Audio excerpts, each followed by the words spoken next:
He's not a lad, brother. He's a man. He's a man! The man from Snowy River.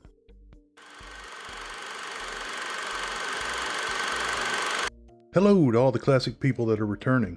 I'm glad you're back. I want to welcome any new visitors.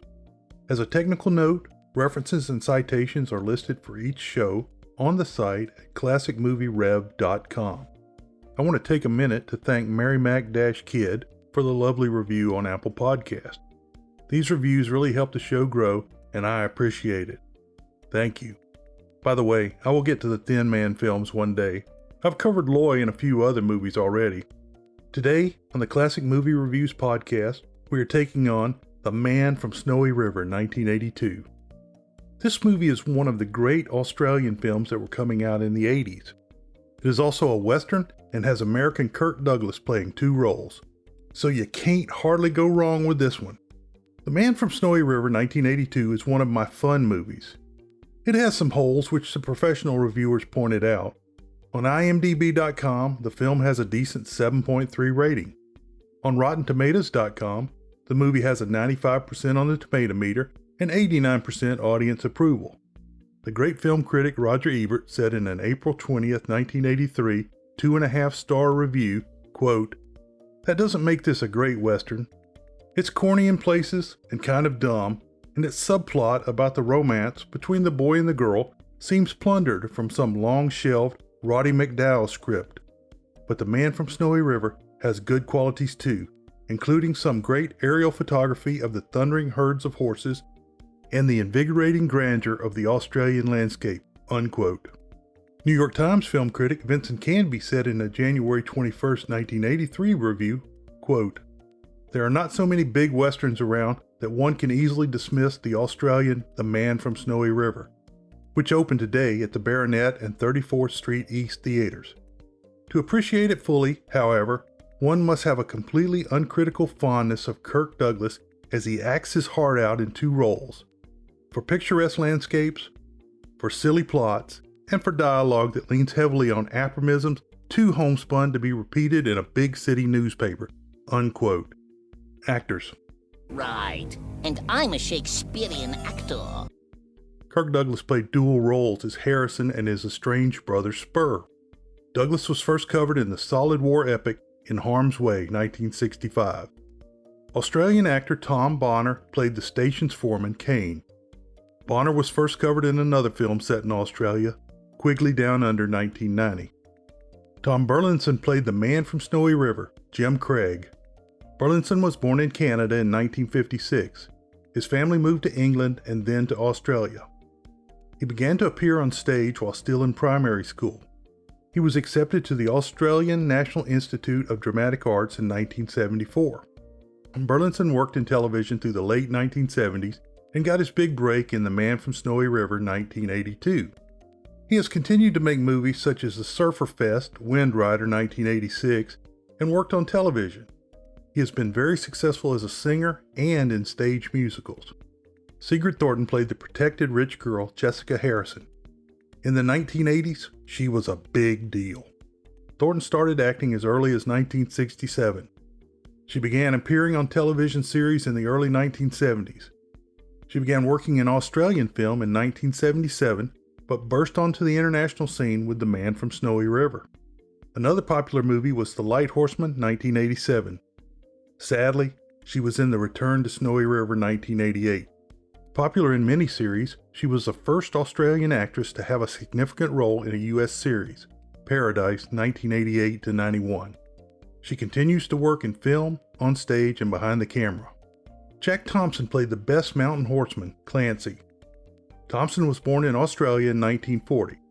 Thompson left high school at 14 to become a jackaroo, a worker at a sheep or a cattle station in the outback. He joined the Australian Army in 1960 and later attended university, where he began acting.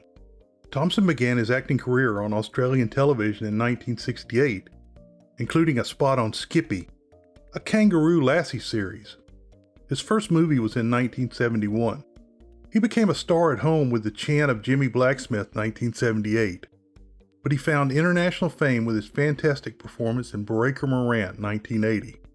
He was great again in The Man from Snowy River 1982. Other films include Wind 1992, Midnight in the Garden of Good and Evil 1997, and Star Wars Episode II Attack of the Clones 2002. He has received significant honors in Australian cinema and continues to work. One of the most interesting and often cited stories about Thompson is that he lived for several years in a menage a trois with Leona King, who was his wife, and her younger sister, Bunky. Story. Let me explain. No, there is too much. Let me sum up. Jim Craig, Tom Burlinson, is living in the high mountain country of Australia with his father. The land is hard and so are the men. The father and son may have to take jobs in the flatland to keep their mountain place. After dinner, the mare Bessie is disturbed by the presence of a Brumby mob, wild horses, that are led by an escaped thoroughbred. Jim's father is about to shoot the stallion when Jim suggests that they can capture part of the herd and settle their money problems. The next day, the father and son are working on a pen for the Brumbies. Jim is using a gelding to drag a log up the hill. The Brumby herd, led by the thoroughbred, comes charging through. When the log slips, it fatally injures Jim's father. The gelding has been injured, and Bessie has joined the herd. As his father dies, he talks about the good times that he and his old friend Spur had. Jim's father is buried near their home. After the funeral, Spur, Kirk Douglas, tells Jim about the value of life. The other hillmen arrive and tell Jim that he can't have the homestead until he proves that he has the right to live in the Highlands. Well, that's it, lad. You can't stay up here. But this is my place now. I own it. Owning it's got nothing to do with it. Unless you can make a go of it up here that counts. I can look after myself. Maybe. Someday. What gives you the right to say you can... Look! You go down to the low country and earn the right to live up here. Just like your father did. He will have to go to the low country and work for a while. Jim, who is now horseless, rides the wagon with the one-legged Spur back to his house. Jim is determined to get Betsy back from the mob. Spur gives Jim a good horse. Spur harshly advises Jim to give up on his dreams of catching the herd. Down in the town, Jim sees a wealthy rancher named Harrison, Kirk Douglas, that looks like a prosperous version of Spur. Harrison is picking up a colt that is worth 1,000 pounds. The colt is led off the train by a drover. A barking dog causes the colt to buck, and the drover loses control. Jim steps in and calms the horse. The drover is Jessica, Sigrid Thornton, the spirited daughter of Harrison. She cracks hard on Jim for helping.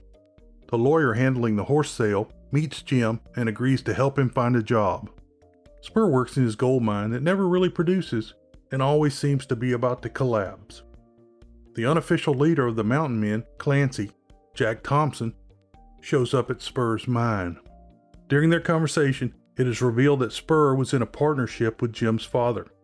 Jim goes to Harrison's ranch and is hired. Meanwhile, Clancy and Spur discuss their life choices over wallaby stew. Spur plans to work with Jim on the mine. In the lowlands, one of the maids expresses her surprise to the foreman, Kane, Tom Bonner, that Harrison hired a mountain man. Jim takes a bit of grief from Curly and another worker as he is put down for being from the mountains. Jessica comes out to saddle her horse, and Jim impresses her with his rope work. Harrison comes in and doesn't like his daughter being around the hands and wants her to be more ladylike. The men in the bunkhouse are discussing the forthcoming high country herding, and they will need to wait for Clancy to arrive. When Jim says that Clancy was a friend of his father's, Curly and most of the hands laugh at him. Well, what's so special about Clancy, then? I told you. He's a horseman. Horseman? Clancy's not just a horseman. Clancy's a magician. He's a genius. I've met him. When I was young. He and my father were mates. Mates? Ha ha! Bull! Mates! The next day, Clancy arrives at the station ready for the muster. Clancy goes straight to Jim and says he is sorry about the death of his father and they were good mates. Later at dinner, Harrison, Clancy, Jessica, Rosemary, Lorraine Bailey, who is Jessica's aunt, and the lawyer talk about how Harrison made money selling meat to the miners. There's some tension between Harrison and Lorraine, who is a bit of a feminist. Jim brings in a load of firewood. Clancy asks Jim about taming the mountains, and Jim says it can't be done. Clancy asks about Harrison's brother in the mountains, and Harrison says he has no brother. Kane comes in and tells Jim that he will not be going on the muster. Jim is sore about being left behind, and Jessica doesn't care for it either. Jessica is under the tutelage of Rosemary when Jim brings in the tea. He is invited to stay for a cup. Jessica says she never knew her mother. While everyone is gone, Jessica comes to Jim and wants him to help break the valuable colt. Jim is an excellent horse trainer. He and Jessica get closer. The colt is broken during an instrumental interlude. One day, the Brumbies run by and Jim sees Bessie. He jumps on the colt and tries to give chase. The colt refuses to jump the gate and throws Jim. Jim survives the stampede of horses, but the thoroughbred attempts to kill him. Jessica says they will keep the secret that Jim rode the horse. The muster comes back with the cattle herd. Harrison finds the wounded Jim in bed and sends him to retrieve 20 stray cows still on the mountain. Jim goes to see Spur and tells him that he is working for Harrison. Spur doesn't want to talk about his brother, but he's interested in Jessica. Spur tells Jim where to find the missing cows. Harrison sees evidence that the colt has been ridden. He blows a gasket talking to Jessica. Rosemary tells that the thoroughbred is leading the Brumbies. Jessica takes up for Jim. Harrison says Jim will be fired and Jessica is being sent to a woman's boarding school. Harrison slaps Jessica when she talks back and says she is as deceitful as her mother. We were breaking him in. We? Jim's very good with horses. Mountain. Now wait. It wasn't his fault. He was riding it when the Brumbies came down. He went to save the stock horses. What stupidity. To save stock horses worth a few shillings and risk a colt worth 1,000 pounds? Well, you can't blame him for that. It happened too suddenly. Well, suddenly he's finished here. He gets off this place the moment he gets back. There's a train tomorrow. Take Jessica with you. Father, please. You're bored at the Presbyterian Ladies' College. No, I won't go. You're as deceitful as your mother. Rosemary wades into Harrison and he says Jessica might not be his daughter. Jessica takes a horse and escapes into the mountains even though a storm is brewing. Jim begins moving the 20 cows down as Jessica searches the hills for him. Jim is perfectly prepared for the weather, but Jessica is in trouble. She loses her horse and falls to a ledge. All of Harrison's men are drunk. He orders Kane to get all the men ready. Most of the bunkhouse men are of no help. On the mountain, Harrison leaves the men behind. Jim sees the fresh hoof prints. He searches and finds Jessica's dead horse. Jim keeps looking until he finds Jessica. She tells the story of the firing to Jim. Jessica tells Jim she wants to be with him. Jim says he will take the cattle down and he will return Jessica. I started to see things very clearly. All I wanted was to see you again, to be with you. Nothing else. Though I hung on until you came. Jess, I have to take you back. But I'm not going back. They'll be worried sick about you. I don't care. There'll be men out looking for you, risking their lives. Anyhow, I've got to get the cattle down. Haven't you been listening to me? Yeah, it's just that I have to finish this job. He says that he will take her to Spur's place. Jessica is stung by rejection, but Jim knows he has nothing to offer yet. Finally, they get all kissy-face, and maybe a little more. Spur is in his mind when the roof gives in, almost killing him. Jezebel!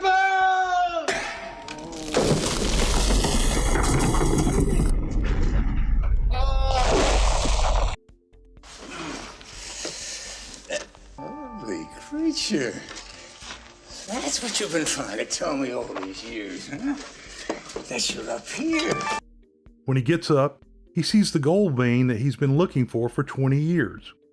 When Jim and Jessica get to Spur's place, he is surprised that she doesn't know Spur. What a strange place. Who is this Spur? I thought you knew him. Why should I? Jim and Jessica make themselves at home in the cabin, and Jessica sees a picture of her mother. Spur is shocked when he sees Jessica, and he calls her Matilda. You've grown up? Jess, this is Spur. And, he's your uncle. Your father's brother. One of life's injustices. You never get to choose your own relatives. Uncle? Let this be a lesson to you, Jim.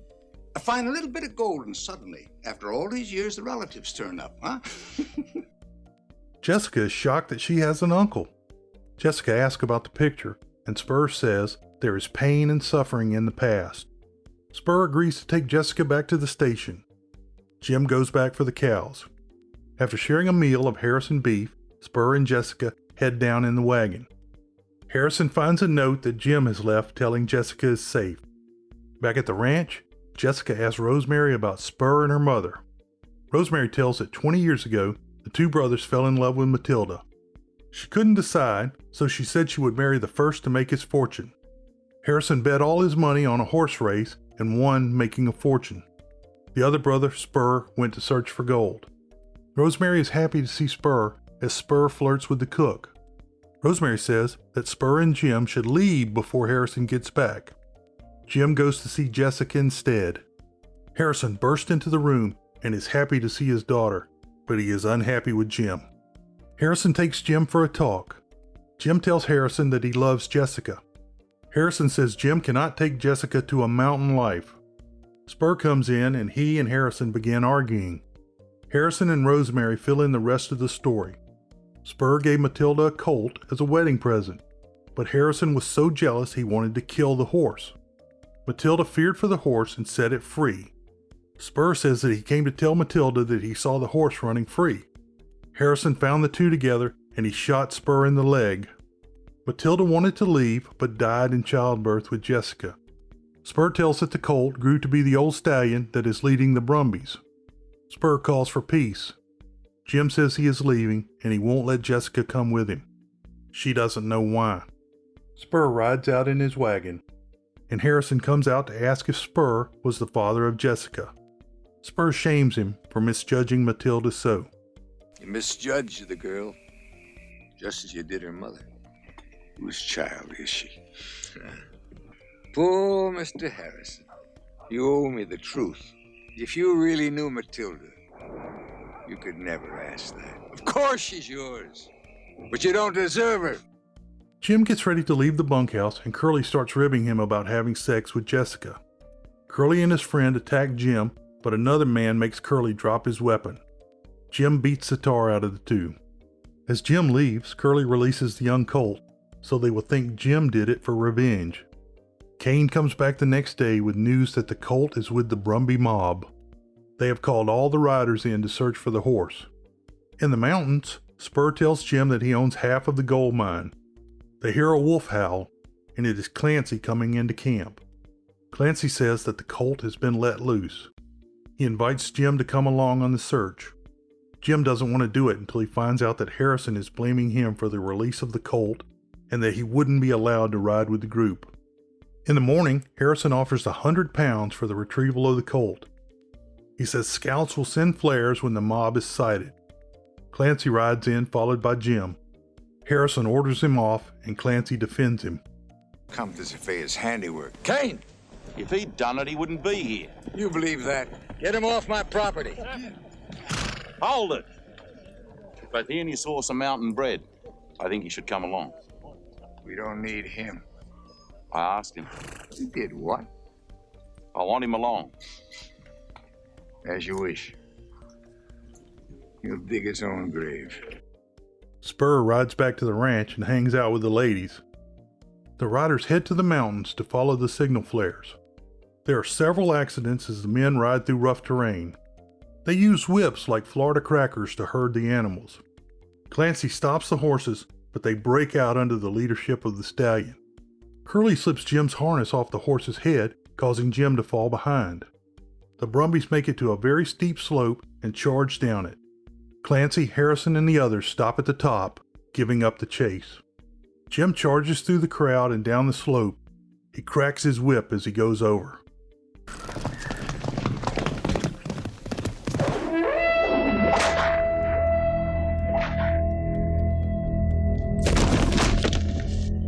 You can bid the mob good day. For some reason, this scene has always reminded me of The Grinch and Max's initial descent down Mount Crumpet in How the Grinch Stole Christmas, 1966. I guess it's the drama of the steep slope. The men watch from above as Jim is occasionally seen chasing the Brumby mob. Finally, Jim subdues the herd. Spur is at the ranch on his wagon when most of the men come in without the horses. Suddenly, Jim is seen in the field, bringing the mob into the corral. Harrison offers Jim the reward, but he refuses, saying that is not why he rode. Clancy is proud of Jim. Jim and Jessica make eyes at each other. Jim attaches Bessie to Spur's wagon. Jim says he will be back for the brood mares in the mob and whatever else is his, meaning Jessica. Harrison says, "You have a long way to go, lad." Spur says, "No, brother, he's a man. He's a man." Clancy says under his breath, "The man from Snowy River." There are a dozen good broodmares in that mob. I'll be back for them. And for whatever else is mine. I don't like to repeat myself. She's not for you. Jessica can make up her own mind about that. You got a long way to go yet, lad. He's not a lad, brother. He's a man. He's a man. The man from Snowy River. Jim waves goodbye to Jessica, and she knows he will be back for her. Jim rides back to his home, knowing he has earned the right to live on top of the world. I'll be right back with conclusions in the world-famous short summary following a word from our sponsors. Summary. Including Jessica in with the horses, giving the impression she is another broodmare. Not cool. Thus far, I have not mentioned the sequel, Return to Snowy River 1988. It is not worth the time, save for one scene. Avoid if possible. The story for The Man from Snowy River 1982 came from a poem by Banjo Patterson. Patterson, who is legendary in Australia, even has his picture on the $10 bill. He is probably best known for writing the song Waltzing Matilda. Matilda was the name of Jessica's mother, and one of the bunk men was named Banjo Patterson, David Bradshaw. When reading the poem, it is impressive to see how many good lines in the film were taken from the poem. The poem states in one section, quote, "But still so slight and weedy, one would doubt his power to stay, and the old man said, that horse will never do. For a long, a tiring gallop, lad, you'd better stop away. Those hills are far too rough for such as you." So he waited sad and wistful. Only Clancy stood his friends. "I think we ought to let him come," he said. "I warrant he'll be with us when he's wanted at the inn, for both his horse and he are mountain bred. He hails from Snowy River, up by Kosciuszko's side, where the hills are twice as steep and twice as rough, where a horse's hoof strikes firelight from the flint stone every stride. The man that holds his own is good enough, and the Snowy River riders on the mountains make their home, where the river runs those giant hills between. I have seen full many horsemen since I first commenced to roam, but nowhere yet such horsemen have I seen." Unquote. There's another version of the film based on the poem, The Man from Snowy River 1920, but I was not able to locate a copy of it. World famous short summary: Country boy can't survive. I hope you enjoyed today's show. You can find connections to social media and email on the site at classicmovierev.com or in the podcast show notes. If you enjoyed this show, go ahead and hit the subscribe button. If you've already subscribed, you can tell a friend, colleague, or family member about the show or leave a review at Apple Podcasts. It really helps the show get found. If you want to comment, suggest a movie, or help out, contact me by email at jec@classicmovierev.com. Beware the Moors.